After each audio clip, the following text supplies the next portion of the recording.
যে ইন্না আরাজনাল আমানাতা আলাস সামাওয়াতি ওয়াল আরজ ওয়াল জিবাল ফাআবাইনা আন ইয়াহমিলনাহা ওয়া আশফাকনা মিনহা ওয়া হামালাহাল ইনসান ইন্নাহু কানা যালুমান জাহুলা। আল্লাহ তাআলা সূরা আহজাব আয়াত নাম্বার ৭২ একটা কথা বললেন যে আমি সর্বপ্রথম এই পবিত্র আল কোরআন এটা অবতীর্ণ করতে চাইলাম আসমানের উপরে, তারপরে জমিনের উপরে, তারপর পাহাড়ের উপরে, কিন্তু এরা তিনজন ভয়ে ভীত হয়ে এ দায়িত্ব গ্রহণ করলো না। যে আল্লাহ এত মহান দায়িত্ব আমরা কি করে গ্রহণ করব, এটা আমাদের পক্ষে সম্ভব নয়। ওই জন্য আল্লাহ সুবহানাহু ওয়া তাআলা অবশেষে এর দায়িত্ব দিলেন মানুষের কাছে, অর্থাৎ আমাদের নবী মুহাম্মদ সাল্লাল্লাহু আলাইহি ওয়াসাল্লামের কাছে, অর্থাৎ মানুষের কাছে দায়িত্ব দেওয়া হলো। যাদেরকে দায়িত্ব দেওয়া হলো এদের দুটি চরিত্রের কথা আল্লাহ তাআলা অত্র আয়াতের শেষে বলছেন যে যাদের কাছে কোরআন অবতীর্ণ করা হলো তাদের চরিত্র হচ্ছে তারা হচ্ছে জালুমান জাহুলা, তারা হচ্ছে জাহেল আর তারা হচ্ছে জালেম। জাহেল মানে যারা কিছু জানার চেষ্টা করে না, হাদিস এবং কোরআন বা কোরআন যারা জানার চেষ্টা করে না এরা হচ্ছে জাহেল। আর জালেম কারা? যারা জেনেছে তারপরে মানে না, এরা হচ্ছে জালেম। তা আলহামদুলিল্লাহ দুটো গুণই আমাদের ভিতরে আছে। আমরা কোরআন পড়তেও পারি না, আর যদিও বা কেউ পড়তে পারে সেটা মানতে পারি না। দেখুন ১৫০০ বছর আগে আল্লাহ এই কথাই বলছেন যে যাদের কাছে কোরআন দেওয়া হলো তাদের দুটি গুণ, তারা জাহেল, তারা জালেম। মিলেছে ১৫০০ বছর আগেকার কথা। এখন এখানে যারা বসে আছেন, আমার কাছে তদন্ত করার মতো কোনো মেশিন নেই, আর আমি মনোবিজ্ঞানের ছাত্র নয় যে আপনার মন দেখে বুঝতে পারবো। তারপরেও সমাজের মানুষের সঙ্গে মিশে সমাজে চলাফেরা করে যা বুঝেছি, এখানে যত মানুষ এসেছেন 80% বললে ভুল হবে না, তারপরেও আমি বলতে পারি যে 85% মানুষ এখানে কোরআন মাজিদ পড়তে পারে না। 85% মানুষ পড়তে পারে না। আর যদিও বা পারে তাহলে সেটা মানে না। ভুলভাল তো আলাদা বিষয়, তারা মানে না। এই কথাটা এই পর্যন্ত থাক। আল্লাহ সুবহানাহু ওয়া তাআলা তারপরে কি বললেন? তারপরে বললেন কুল হাল ইয়াস্তাবিল্লাযীনা ইয়ালামুনা ওয়াল্লাযীনা লা ইয়ালামুন। নবী আপনি বলুন, যারা জানে আর যারা জানে না এরা কি উভয় পক্ষ সমান?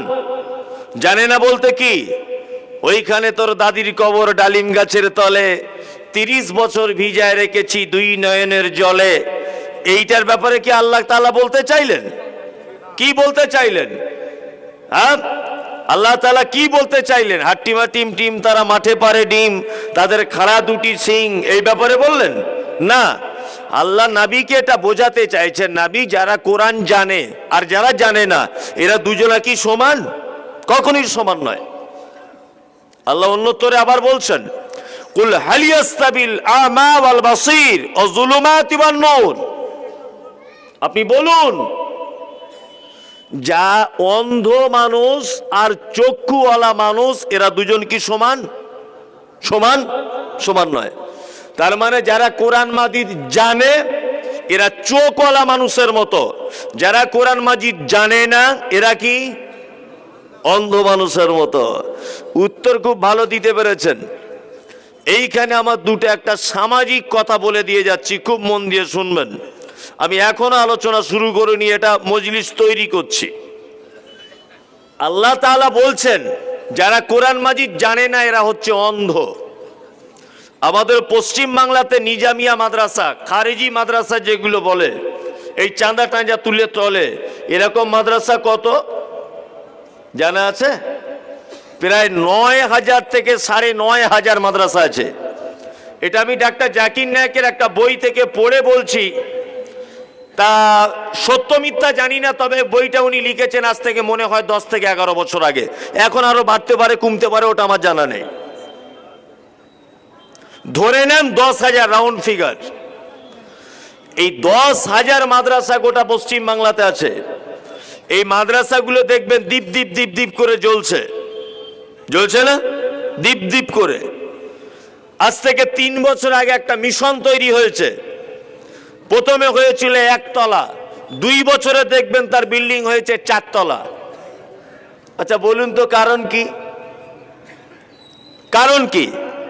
মাদ্রাসাগুলো তৈরি হয়েছে আজ থেকে 50 বছর, কোন মাদ্রাসার বয়স 100 বছর। এ দীপ দীপ করে জ্বলছে কেন? আর মিশনগুলো কালকে তৈরি হলো, এগুলো কেন আজকে 1 তলা, কালকে 2 তলা, তারপরের দিন 3 তলা, তারপরের দিন 5 তলা? এটা কেন? এর পিছনে একটা মারাত্মক কারণ আছে। আমরা কোরআনের ভাষা বুঝতে পারিনি, ওই জন্য আমাদের মাদ্রাসাগুলোর আজ এই অবস্থা। দেখবেন মিশন যারা পরিচালনা করেন সব দেখবেন জেনারেল শিক্ষিত ছেলে।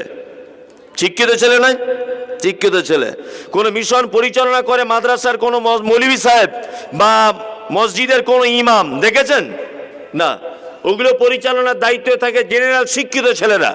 ওরা ওই লাইনের, ওই শিক্ষায় শিক্ষিত, ওই বিষয়ের স্কুলের বিস্তারিত দায়িত্ব পালন করছেন একজন জেনারেল শিক্ষিত ছেলে। আর আল্লাহ তাআলা বলছেন কুল হাল ইয়াস্তাবিল আমা ওয়াল বাসীর যুলুমাতি ওয়ান নূর। যারা কোরআন জানে না ওরা অন্ধ। ওরা কি? অন্ধ। তা কোনো মানুষ অন্ধ যদি হয়, তার হাতে যদি লাইট দেওয়া হয় যে তুমি একটা চোখওয়ালা লোকে রাস্তা দেখিয়ে নিয়ে যাও রাতের বেলা, বলুন তো দেখি অন্ধকারে ওই অন্ধ মানুষ ওই লোকটা, চোখওয়ালা লোকটার লাইট দেখাতে সক্ষম হবে? হবে? কারণ ও নিজেই তো অন্ধকারে পড়ে আছে, ও তো চোখ নেই, তো ও কি করে ওই লোকটার লাইট দেখাতে পারে? আজকে আমাদের মাদ্রাসাগুলো যাদের দায়িত্ব, যাদের আন্ডারে রয়েছে, এরা 98% এই দায়িত্ব সম্পূর্ণ মানুষরা কোরআনের ভাষাতে এরা অন্ধ। এরা কোরআন মাজিদ হাদিস বুঝেই না কিছু। এদের কাছে আমরা দিয়েছি মাদ্রাসার পরিচালনার দায়িত্ব। কে দায়িত্ব পালন করছে? না এলাকার সব থেকে ধনী লোক, টাকা বেশি আছে, হাদিস কোরআন কিছু জানার প্রয়োজন নেই। কখন কোন আলেমকে দিয়ে কোন হাদিস পড়াতে হবে, কখন মাদ্রাসা কোন সিলেবাস যোগ দিতে হবে, এটা ওর কোনো জ্ঞানই নেই। জ্ঞান আছে? নেই। তাহলে একজন অন্ধ মানুষকে দিয়েছি মাদ্রাসায়, যেখানে হাদিস কোরআনের শিক্ষা হয়, যেখানে কোরআনের শিক্ষা হয়, কোরআনের ভাষাতে। ও অন্ধ, ও কোরআন জানে না। অন্ধকে দিয়েছি সমাজের লাইট দেখাবার জন্য। মাদ্রাসা সমাজের লাইট দেখায়, দেখায় না? হ্যাঁ, সামাজিক রাস্তা বের করে না, মাদ্রাসা মসজিদ বার করে। আমরা এদের দায়িত্ব দিয়ে দিয়েছি যারা কোরআন মাজিদ পড়তে জানে না। এই জন্য মাদ্রাসাগুলোর এই অবস্থা। কথাটা বুঝতে পেরেছেন? যাই হোক, মাদ্রাসা কর্তৃপক্ষ থাকলে রাগ করিয়ে না, আমি কারোর ব্যাপারে কিছু বিরুদ্ধে বলি না, তবে ঠিক মিষ্টি মিষ্টি করে বলবো, আপনি বুঝে নেবেন যে কি বলতে চাইছে, এতটুকু আপনার কাছে অনুরোধ। তাছাড়া মমতাজুল ইসলাম মানেই এখন অ্যালার্জিতে ভর্তি। সোশ্যাল মিডিয়ায় দেখছেন তো, মমতাজুল ইসলাম মানেই অ্যালার্জি, সারা শরীরে অ্যালার্জি মমতাজুল ইসলাম মানে। তবে আলহামদুলিল্লাহ, যতই চুলকাবেন ততই আরাম, এটাও একটা ব্যাপার। আমাকে বলছে তোমার মাথার দাম 10 লাখ টাকা। আমি বলছি নিশ্চয় আমার মাথা ইম্পর্টেন্ট, খুব দামি, এই জন্য আমার মাথার দাম 10 লাখ। তোমার মাথায় গোবর আছে ওই জন্য দাম নেই? তোমার মাথায় কিছু নেই তো, তা তোমার দাম থাকবে কি করে? মমতাজুল ইসলামের মাথার দাম 10 লক্ষ টাকা, মানে মাথাতে নিশ্চয়ই কিছু আছে, এটা আমি মনে করছি। আল্লাহ অহংকার করছি না, মাফ করে দিও। আলোচনা এবার শুরু করা যাক। আলোচনার প্রথমে বলে রাখছি, পৃথিবীতে যত নবী এবং রাসূল এসেছেন, যত নবী এবং রাসূল, আচ্ছা বলুন তো দেখি, পৃথিবীতে প্রত্যেক নবী এবং রাসূলের কটি মাত্র কাজ ছিল? জানা আছে? জানা নেই। প্রত্যেক নবী এবং রাসূলের 2টি মাত্র কাজ ছিল। কটি কাজ? 2টি। এক, প্রতিটা নবী রাসূল ছিলেন মুবাশশির, অর্থাৎ জান্নাতের সুসংবাদ দিতেন মানুষকে।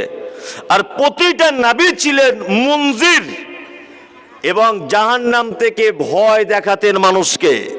এই জান্নাতের আশা আর জাহান্নাম থেকে ভয়, এই দুটি কাজ ছাড়া তিনটি কাজ নবীদের ছিল না। ছিল না। প্রত্যেক নবীরা মানুষকে জাহান্নাম থেকে বাঁচাবার জন্য আহ্বান করেছেন, করেননি? আল্লাহ সুবহানাহু ওয়া তাআলার নবী জনাবে মুহাম্মদ রাসূলুল্লাহ সাল্লাল্লাহু আলাইহি ওয়াসাল্লাম মানুষকে জাহান্নাম থেকে বাঁচাবার একেবারে শেষ কথা বলেছেন। কি বলেছেন? আল্লাহ নবী সাল্লাল্লাহু আলাইহি ওয়াসাল্লাম বলেছেন যে তোমরা জাহান্নাম থেকে বাঁচো খাজুর খেয়ে, যে আঁটিটা তোমরা ফেলে দাও ওই আঁটিটা আল্লাহর রাস্তায় দান করার মাধ্যমেও তোমরা জাহান্নাম থেকে বাঁচো। সারা পৃথিবীতে নয়, আমাদের ভারতবর্ষের কথা বলছি। আমরা একটা সরকারের অধীনে বসবাস করি না? নরেন্দ্র মোদী সরকার, ভালো মন্দ লোকটা বলছি না, এটা আমি, ও পার্টি করা যাবে কি না যাবে ওটা আপনার ব্যাপার, ওসব আমি বলবো না। আমরা একটা সরকারের অধীনে থাকি। আচ্ছা বলুন তো, ভারত সরকার বা পশ্চিম বাংলার সরকার দিদিমণি মানুষকে বাঁচাবার অনেক রকমের রাস্তা করেছেন, করেননি? দুটো একটা রাস্তার কথা বলি। আপনি বাসে চলবেন, চলার সময়তে বাসের ইঞ্জিনে যদি আগুন লেগে যায়, দেখবেন আরটিওর একটা রুলস আছে যে এই রকম একটা মানে কি বলবো আপনার ডিব্বা টাইপের লাল কালারের কৌটো টাইপের গ্যাসের মেশিন দেখবেন ড্রাইভার গাড়ি চালায় তার সাইডে এরকম রাখা থাকে, দেখেছেন? হ্যাঁ, যদি ইঞ্জিনে আগুন লেগে যায় তাহলে নিভাতে হবে, তাই না? মাশাআল্লাহ, কলকাতা বড় বড় বিল্ডিং আছে, বিশাল বড় বড় বিল্ডিং, প্রতিটা বিল্ডিং এ আগুন লেগে গেলে আগুন থেকে কি করে তাড়াতাড়ি করে মানুষকে বাঁচানো যাবে বা আগুন কিভাবে তাড়াতাড়ি করে নিভিয়ে দেওয়া যাবে এই ব্যবস্থা করা আছে না নেই? আছে। সব জায়গাতে মানুষকে আগুন থেকে বাঁচাবার জন্য বিকল্প রাস্তা তৈরি করা আছে না নেই? আছে। পানি থেকে বাঁচাবার ব্যবস্থা আছে, শুধু নৌকাতে আছে। স্টিমারে চলবেন, জাহাজে চলবেন, সেইখানে আছে। বাসে যখন ওঠেন তখন আপনাকে লাইফ জ্যাকেট ব্যবহার করতে হয়, যে লাইফ জ্যাকেট পরে বসো, বাসটা যদি বাই চান্স ফারাক্কা নদীতে যদি পড়ে যায় তাহলে এইরকম সাঁতার কেটে উঠবে। বাসে এরকম ব্যবস্থা আছে? নাই। আপনি প্লেনে যান, অটোতে যান, টেকারে যান, পার্সোনাল গাড়িতে যান, ট্রেনে যান, প্লেনে যান, যে গাড়িতেই যাবেন প্রত্যেক গাড়িতে আগুন থেকে বাঁচাবার মানুষকে বিকল্প রাস্তা করে দেওয়া হয়েছে। তার মানে বোঝা গেল আগুন বড় খাতারনাক। এই জন্য আল্লাহ সুবহানাহু ওয়া তাআলা একজন নবীকে দিয়ে ইসলামের সমাপনী ঘটিয়ে দিতে পারতেন, কিন্তু একজন নবীকে দিয়ে নয়, 1,24,000 মতান্তরে কম বেশি এই রকম অসংখ্য নবীদেরকে দিয়ে মানুষকে সতর্ক করেছেন আগুন থেকে বাঁচো। আল্লাহ নবী সাল্লাল্লাহু আলাইহি ওয়াসাল্লাম বলেছেন ইত্তাকুন নার ওয়ালাউ বিশিক্কি তামারিন, তোমরা জাহান্নাম থেকে বাঁচো, খাজুর খাওয়ার পরে যে আঁটিটা থাকে ওই আঁটিটা আল্লাহর রাস্তায় দান করে দাও, গিয়ে তোমরা জাহান্নাম থেকে বাঁচো। জাহান্নাম মারাত্মক কঠিন। প্রত্যেক নবী এ দাওয়াত দিয়েছেন জাহান্নাম থেকে বাঁচতে হবে। দুই, আল্লাহ তাআলা পবিত্র কোরআন মাজিদের ভিতরে বলছেন, কি বলছেন?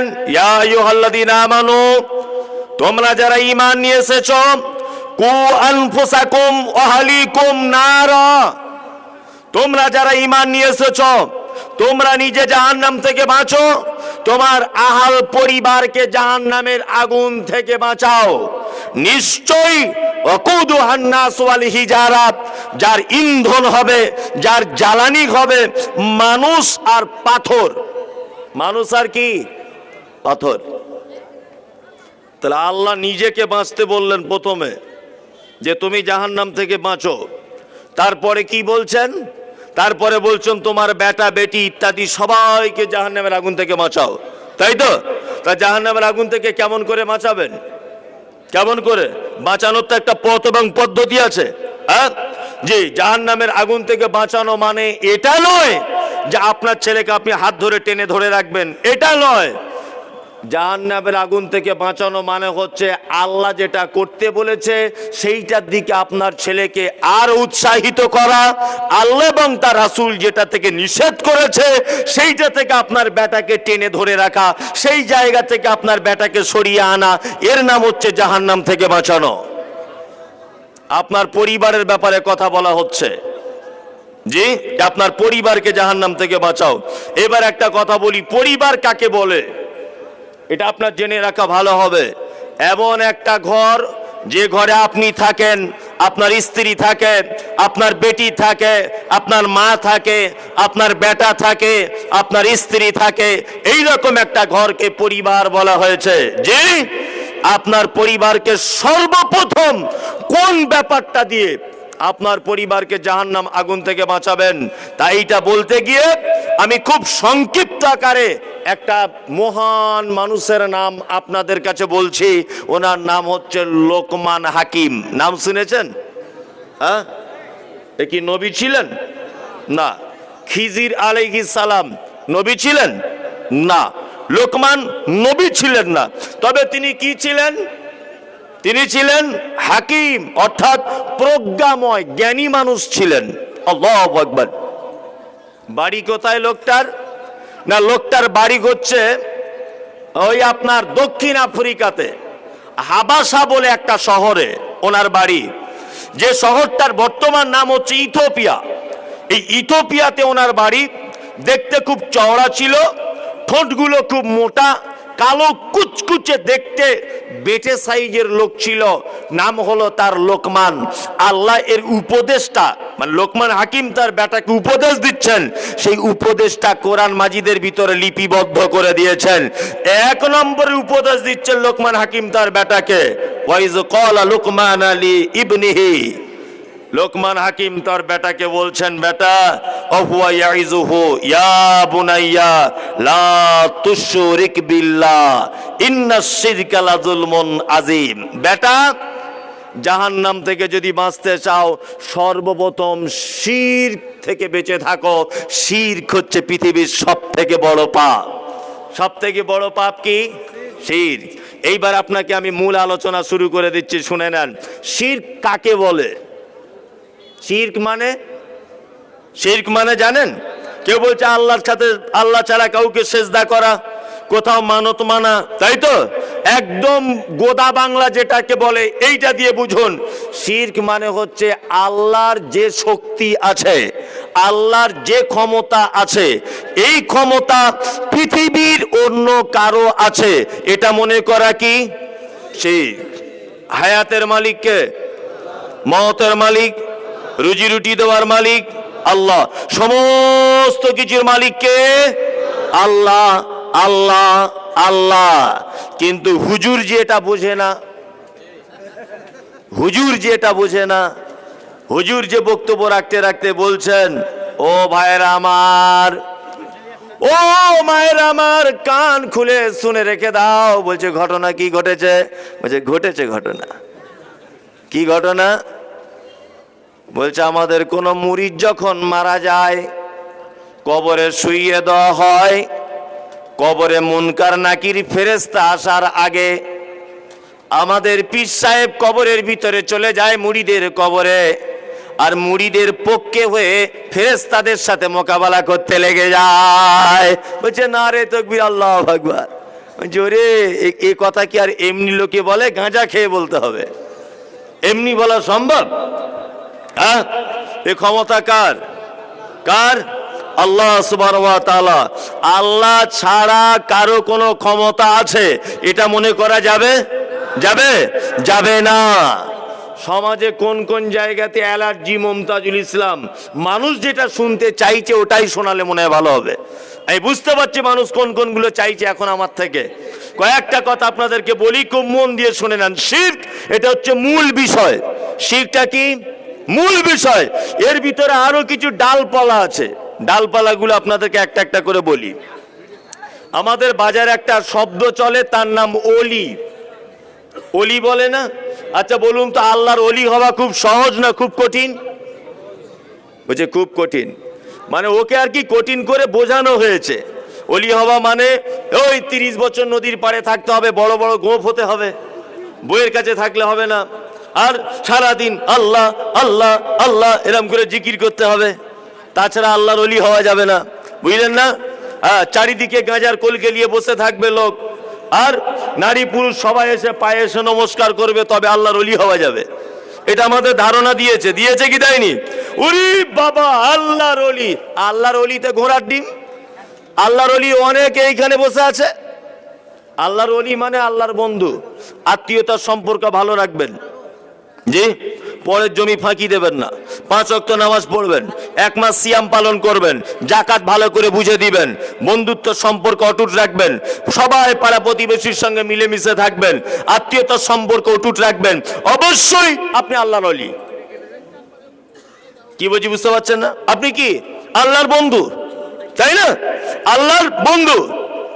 আমাকে বলা হচ্ছে শিরকের আতুর ঘর ভাঙছি, দেখুন আমাকে বলা হচ্ছে মমতাজুল ইসলাম বড় বড় লেকচার মারছে, ও বলছে পিঠ ধরা যাবে না, ও কি জানে যে গাছে উঠতে গেলে ডাল ধরে উঠতে হয়? আমাকে বলছে, আমি মমতাজুল ইসলাম ওই গাছে উঠি না যে গাছের ডাল থাকে, আমি নারকেল গাছে উঠি, আমি যে কোনো গাছে উঠি না, তো অত সহজ?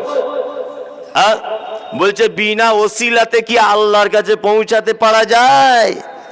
যতই ফটর ফটর করো মমতাজুল বলছে, সোশ্যাল মিডিয়া দেখছেন না, বলছে ওসিলা ধরতে হবে। আচ্ছা বলুন তো, মানুষ ওসিলা কখন ধরে জানেন? মানুষ লোক ধরে কখন? দুটি কারণে মানুষ লোক ধরে। এ ধরে নেন মুখ্যমন্ত্রী, ধরে নেন, তা আমি এর সাথে দেখা করতে যাচ্ছি, তা বলুন তো দেখি, আমি যদি এই যে বাড়িটা আছে ওর গেটের সামনে দাঁড়িয়ে বলি যে দরওয়ান ভাই গেটটা খুলে দেন, আমি একটু মন্ত্রীর সাথে দেখা করব, দরওয়ান আমাকে কি বলবে? বেশ শালা এখান থেকে যা, তোকে চেনে মন্ত্রী? না, মন্ত্রী আমায় চেনে না। আচ্ছা বলুন তো, যদি অপরিচিত লোক হয় তাহলে গেটম্যান ঢুকতে দেবে? দেবে? তাড়িয়ে দেবে, তাই তো? আর যদি লোকটা আমার পরিচিত হয়, বন্ধু লোক হয়, তাহলে আমায় ঢুকতে দেবে কি দেবে না? দেবে তো, দেবে। এবার আপনাকে একটা কথা বলি, আপনার নাম আব্দুল্লাহ, আপনার বাবুপুরে বাড়ি, আপনার নাম কি? আব্দুল্লাহ। আপনাকে যে আল্লাহ আব্দুল্লাহ নামক একটা লোক বাবুপুরে তৈরি করেছে, এটা আল্লাহ জানে কি জানে না? আল্লাহর সঙ্গে বান্দার পরিচয় আছে না নেই? আছে। তাহলে পরিচয় যখন আছে, পরিচিত যখন মানুষ, তাহলে মাঝখানে দালাল লাগবে কেন? মাঝখানে দালাল লাগাতে হবে কেন? লোক কখন ধরে, ওসিলা কখন ধরে? যখন মন্ত্রী সাহেব একটু টেঁড়া করে কথাবার্তা বলে। আমার বেটি গেছে, তা মন্ত্রী সাহেব বলছে, কি বলছে? বাপের নাম কি? মোহাম্মদ মমতাজুল ইসলাম। আচ্ছা আচ্ছা, তুমি মমতাজুলের বেটি, টেট পরীক্ষা কিন্তু তুমি পাস করে গেছো, এক জায়গায় একটুখানি গোলমাল। কি গোলমাল? তোমার বয়স কত? বলছি 23। বলছি ওটা যদি 22.5 হতো ভালো হতো। ঘটনা কিছুই নয়, মানে কিছু মাল করি খাবে আর কি, এটাই আর কি ওর ব্যাপার, কিছুই ঘটনা নয়। কি বললাম বুঝলেন না? তখন আমাকে লোক ধরতে হবে, যে এলাকার এমএলএ কে আছে, চল মন্ত্রীকে গিয়ে ধরবো, আমার বেটির চাকরিটা যেন হয়ে যাক। তার মানে মন্ত্রী মশাই যদি তালবাহানা করে, তখন আমাকে লোক ধরতে হবে, তাই তো? তা আমার আল্লাহ কি এইরকম কোনো ব্যাপার আছে নাকি, যে বান্দা খুব নামাজ পড়ছে, খুব কানাকাটা করছে, আল্লাহ পাপ করে ফেলেছি ক্ষমা করে দাও, আল্লাহ জেনা করেছি ক্ষমা করে দাও, আল্লাহ চুরি করেছি ক্ষমা করে দাও, আল্লাহ কি এরকম তালবাহানা করে বলে, ওরে আগে মাজারে যা, হুজুর বলবে তবে এখানে ক্ষমা পাবি, তার আগে পাবো না? এরকম ব্যাপার আছে নাকি? ব্যাপার আছে না? আচ্ছা বলুন তো দেখি, সংসারে সব থেকে বাচ্চাকে মারে বেশি কে? আব্বা না মা? মা বেশি মারে। তাই বলে কি আমরা বলবো যে মা সব থেকে বেশি বদমাইশ? বলবো?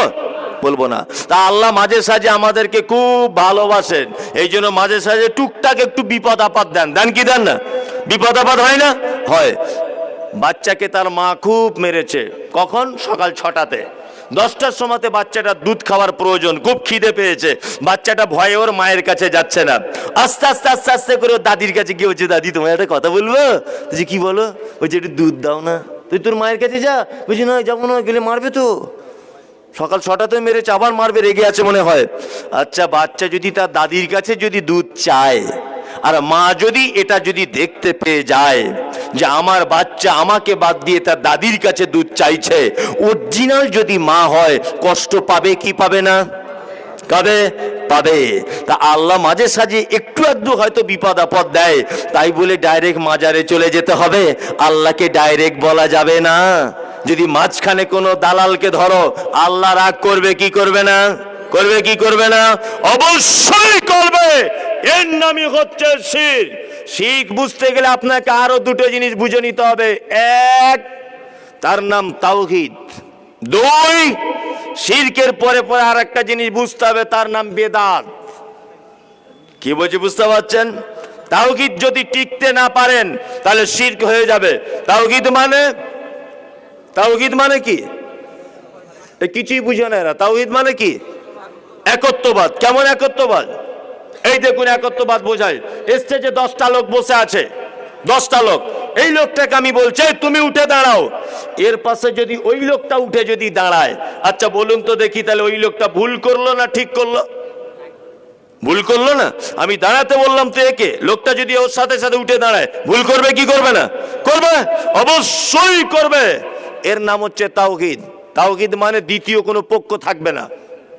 আল্লাহ এক, দ্বিতীয় কোনো পক্ষ থাকবে? নবী মুহাম্মদ সাল্লাল্লাহু আলাইহি ওয়াসাল্লাম শেষ নবী, দ্বিতীয় কোনো পক্ষ থাকবে না। তাওহীদের আবার 3টে ভাগ। এক, তাওহীদে রুবুবিয়্যাত, তাওহীদে উলুহিয়্যাত, তাওহীদে আসমা ও সিফাত। আল্লাহকে এক রব বলে মেনে নেওয়া। আমরা এটা মানি কি মানি না? মানি। ইবাদতের ক্ষেত্রে ইবাদত শুধুমাত্র কার হবে? কার? আল্লাহর। আসমা ও সিফাত মানে আল্লাহর 99টা তারও অধিক নাম রয়েছে। এই নামের পাশাপাশি কিছু গুণ আছে। এই নাম এবং গুণ দুটোকেই বিশ্বাস করে নিতে হবে। ইনশাআল্লাহ বিশ্বাস করি। আপনাদেরকে এবার একটু চেক করা যাক আপনি বিশ্বাস কেমন করছেন। আচ্ছা বলুন তো, আপনি যখন বিপদে পড়ে যান, কোর্টে যান, ধরে নেন কোর্টে গেলেন, কোর্টে গিয়ে যদি বেশি বিপদে পড়ে যান, বেশি ভেজালে কেসটা খামারি যদি খেয়ে যান, তাহলে বাঁচার জন্য কাকে ধরেন? উকিল ধরেন। উকিল কেমন? উকিল আপনি মার্ডার করেছেন, তবুও বলবে যে জজ সাহেব আমার মক্কেল সেদিন বাড়ি ছিল না। ও মার্ডার করেছে, তবুও বলবে বাড়ি ছিল না। তার মানে কি? উকিল মানে যে কোনো ভাবেই আপনাকে ও বাঁচাবেই, এর নাম উকিল। যে কোনো ভাবেই আপনার বেল করে বাড়ি আনবে। যে আল্লাহ 99টা নামের ভিতরে একটা নাম আছে ইয়া ওয়াকিল। আছে না নাই কায়দা বগদাদিতে? ইয়া ওয়াকিল আছে। ইয়া ওয়াকিল তার মানে রক্ষাকারী। রক্ষা করতে পারে কে? কে? আল্লাহ। আল্লাহ আল্লাহ। আশ্চর্য ব্যাপার, আমি অবাক হয়ে যাই, মানুষ আল্লাহকে ছাড়া পৃথিবীর অন্য মানুষের দ্বারস্থ হচ্ছে কি হচ্ছে না? আল্লাহ ছাড়া কারু কোনো ক্ষমতা আছে? কারু কোনো ক্ষমতা নাই। সারা ভারতবর্ষের মাটিতে যতটা মাজার আছে, সমস্ত মাজার যদি আপনি একবার দর্শন করে দেখেন, হাজি আলিতে যান, হাজি আলির নিয়ম হচ্ছে, যারা গেছেন ভালো করে জানেন, বড় একটা ঝাঁটা নিয়ে আছে হাতে, যাচ্ছে একটা লোক আর ঝাঁটাটা মাথায় বুলিয়ে দিচ্ছে। কেউ গেছেন এখানে? সত্য বলছি না মিথ্যা বলছি? দেখে এসছেন কেউ? হ্যাঁ, সত্যি বললাম তো। বড় ঝাঁটালি একটা লোক বাম দিকের দরজায় দাঁড়িয়ে আছে, ও এরকম মাথায় ঝাঁটাটা বুলিয়ে দিয়ে চলে আসছে। আল্লাহু আকবার।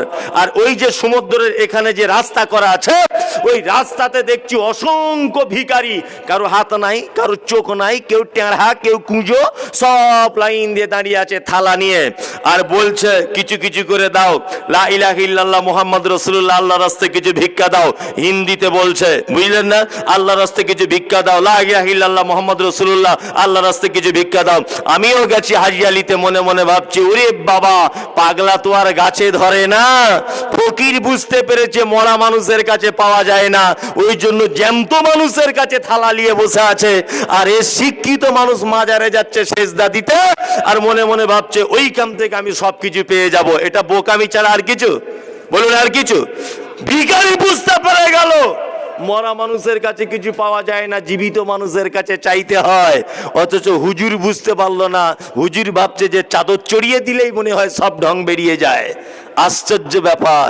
সমস্ত ক্ষমতার মালিক কে? কে? আল্লাহ আল্লাহ আল্লাহ। বাস কিনেছে, বাস, এসব রেকর্ডিং করা আছে আমার কাছে। বাস কিনেছে একটা লোক, তা যা হুজুরকে ফোন করছে, হুজুর একটা তাবিজ দেওয়া যাবে? তো বলছে হ্যাঁ তাবিজ দেওয়া যাবে, কেন যাবে না? তো বলছে লকডাউনের পরে তাবিজের দাম বেড়েছে, কিন্তু যে কত? বলছে 10,000 হয়ে গেছে। তা যে বাস কিনেছে ও দেখছে আমি যদি 15 লাখ টাকার বাস কিনতে পারি তা 10,000 টাকা তাবিজ লিবতে কি হয়েছে? তা তাবিজ নিয়েছে হুজুরের কাছে। তা বলছে হুজুর তাবিজের কাজ কি? বলছে তোর বাস যে চালাবে তার পাছার তলাতে লাল সুতো দিয়ে বেঁধে দিবি, লাল সুতো দিয়ে। বলছে কাজ কি হবে? বলছে কাজ হবে রোডে অন্যান্য বাস যেগুলো চলবে সব ফাঁকা, আর তোর বাসে এত প্যাসেঞ্জার হবে বাদুরের মতো ঝুলবে। সব রেকর্ডিং করা আছে ফোনে, এগুলো অরিজিনাল, গল্প বলছি না আমি। বলছে তোর বাসে এত প্যাসেঞ্জার হবে ড্রাইভার বসার জায়গা থাকবে না, এত প্যাসেঞ্জার হবে। ও তখন ভাবছে তাহলে 15-20 দিনে আমি কোটি কোটি টাকা ইনকাম করে নেবো, মনে মনে ভেবেছে। তা আমি মনে মনে ভাবছি যে 10,000 টাকার তাবিজ যদি সব বাস যদি ফাঁকা হয়ে যায় আর যত প্যাসেঞ্জার যদি এর বাসেই ওঠে, তা 10,000 টাকার হুজুর কেন তাবিজ বেচে খায়? হুজুর ওই তাবিজ দিয়েই তো ব্যাংকের ম্যানেজারকে বস করে সব টাকা নিজের বাড়ি ঢোকাতে পারে, পারে কি পারে না? পাক্কা চিটিং বাজো, শিরক। অনেক জায়গাতে দেখবেন হাত দেখছে, বসে বসে দেখছে না, হাত দেখছে। ওই লোকটাকে বলবেন, হাত দেখাতে যাবেন তো এক চান্সে বলবে যার সঙ্গে তোমার ভাব চলে আসার সম্ভাবনা আছে, মানে চলে আসার সম্ভাবনা আছে। আমি তখন এলেম বাজার মাদ্রাসায় পড়ি, তার শিয়ালদা স্টেশনে এরকম দেখছে টিয়া পাখিটাকে নিয়ে বসে আছে। তখন আমার অল্প বয়স, আর ছোট থেকে আমি খুব বদমাইশ আর কি। বাপের এক ছেলে হলে যা হয় বুঝতে পারছেন, কঠিন বদমাইশ, মানে এত বদমাইশ যে আমার মা আমাকে টিকাতে পারেনি, মাদ্রাসায় ভর্তি করে দিয়েছিল। টিকাতে পারেনি, আমাকে নিয়ে পাড়ায় বসবাস করা মুশকিল হয়ে গিয়েছিল, এত বদমাইশ। তা শিয়ালদা স্টেশনে হাত দেখাতে গেছি, তা লোকটা আমাকে বলছে কাউকে ভালো টালো বাসি না, মানে ভালোবাসার ফোয়ারা উঠছে। তো বলছে তুমি যাকে চাইছো সে মনে হয় তোমার কাছে চলে আসবে। আমি বলছি ওইটাই তো চাইছি, তা কি করতে হবে এখন? বলছে 500 টাকা লাগবে। 500 টাকার কাজ কি? বলছে জানলা ভেঙে চলে আসবে, এমন পাওয়ার। তাই বলছি তাহলে বাবা কি করে বুঝলেন? বলছে এই তো হাতে রেখা এই যে বেঁকে গেছে, মানে ওদের ঘরের দিকে যাচ্ছে। জি বাবা ভালোই তাহলে বুঝেছ। আমি তো বদমাইশ ছেলে, বদমাইশদের বুদ্ধি খুব তীক্ষ্ণ হয়। আমি তখন বলছি বাবা তাহলে এক কাজ করুন না। বলছি কি? বলছি এত যে লটারির দোকান আছে, ফার্স্ট প্রাইজ কোন লটারিটা পড়বে একটু নাম্বারটা বলে দেন না, গিয়ে কেটে নেব। বলছি ওইটা হবে না, পাক্কা চিটিং বাজ। তুমি আমার হাত দিকে বলে দিতে পারছো তোমার ডার্লিং তোমার কাছে চলে আসছে, হারাম ঘর, আমার বাড়ি এখান থেকে 30 মাইল দূরে, আর তুমি কোন লটারিতে ফার্স্ট প্রাইজ তোমার পাশের দোকানে এটা বলতে পারছো না? কাঁচা কুঞ্চিলিয়ে তোমার চামড়া ছাড়াতে হবে। মাদ্রাসায় পড়া ছেলে খুব বদমাইশ হয়, বুঝলেন না? আমাকে তখন বলছে ওসব এখানে হবে না, তুমি অন্য কারুর কাছে যাও। অন্য কারুর কাছে নয়, তুমি সব ঘটি বাটি গুটিয়ে ঘর চলে যাও। আমার মতো লোকের পাল্লা যদি পড়ো না, তোমার হাত দেখা বার করে দিবে। কি আশ্চর্য, সব চিটিং মাছ, শিরক। মানে হচ্ছে আল্লাহর যে পাওয়ার আছে, এই পাওয়ার পৃথিবীর কারণেই গায়েব কে জানে? কে জানে? আল্লাহ। রুজির মালিক কে? রুজি কে দিতে পারে? আল্লাহই দিতে পারে, পৃথিবীর কেউ দিতে পারে না। দোকান খুলেছেন, সকালবেলাতে কোনো একটা কাস্টমার গিয়ে বলছে 10 টাকার মুড়ি দেন তো, মুড়ি দেওয়া হয়ে গেছে, আপনি তখন বলছেন পয়সা দাও, বলছে ধারে কালকে দেবো। দোকানদার তখন মুখটা বড় করে, রাগ করে বড় করে বলছে তোমার কি কোনো আক্কেল বুদ্ধি আছে? বউনি বেলাতে ধার দিতে আছে? হ্যাঁ, অন্তত 5টা টাকাও দাও। 5 টাকা দিয়ে তোমায় কি করবে? ড্রাইভার মাঝে সাঝে গাড়ি চালায়, বিড়াল দেখেছে সামনে, একটা বিড়াল রাস্তা ক্রস করে চলে গেছে, একদম স্যাটার ব্রেক